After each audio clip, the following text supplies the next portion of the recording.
ते मालकां दियां बीवियां ते कम अज कम उक्को नहीं भौंकना चाहिए, लेकिन इन्हां याद नहीं आउंदी दूं वाले ना। बूटा साहब अब कुत्ते नजर अपना करया मैं लगना इथों हुसन साहब लग जाओ, कुछ नहीं आता कुत्ते बेचारे वे क्या कर्मा करे लत ना ले जाए। ओए अल्लाह दे बंदे हो, ये चार टंगा वाला कुत्ता है, दूं वाला नहीं, कुछ नहीं आता तुहानू, आ जाओ।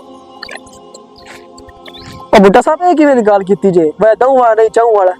और जेड़ा चौं लत्तां वाला कुत्ता हुंदा है ना, वो बड़ा वफादार ते नस्ली जिहा हुंदा है। अच्छा वो जेड़े दिहाड़े मालक दे घरों खा लवे ना, वो ना मालक नूं भौंकदा है, ना मालक दियां यारां नूं भौंकदा है, ना मालक दियां बीवियां नूं भौंकदा है, ते ना मालक दियां बच्चियां नूं भौंकदा है।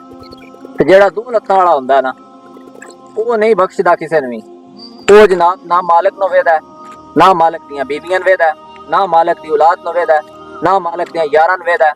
सज्जण बेली हालांकि वफादार हुंदे ने, उन्हां नूं वेखना चाहिए, कम अज कम हया करनी चाहिए। बिल्कुल ते मालकां दियां बीवियां ते कम अज कम उक्को नहीं भौंकना चाहिए, लेकिन इन्हां नूं याद नहीं आउंदी दूं वाले ना।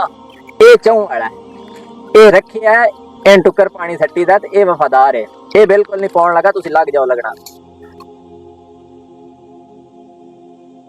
ये वीडियो बनाने का मकसद सिर्फ उन्हां लोगों तक पैगाम पहुंचाना है भाई, तुसीं दो लत्तां वाले कुत्ते हो के नबी पाक दियां बीवियां उम्महातुल मोमिनीन नूं भौंकदे हो, ते नबी पाक दे असहाब रिजवानुल्लाह अलैहिम अजमाइन आप ते जुबान दराजी करदे हो, इंसान बन जाओ भाई। ते व्हील चेयर वाले बाबे की गल तो याद ही होनी है, जेड़ी आपने मीनारे पाकिस्तान कही आई कि दौर दौर कुत्तियां हो मालकां पै गए हो, बल्कि मालकां तो हुण हट के मालकां दियां बीवियां पै गए हो, मालकां दियां यारां पै गए हो।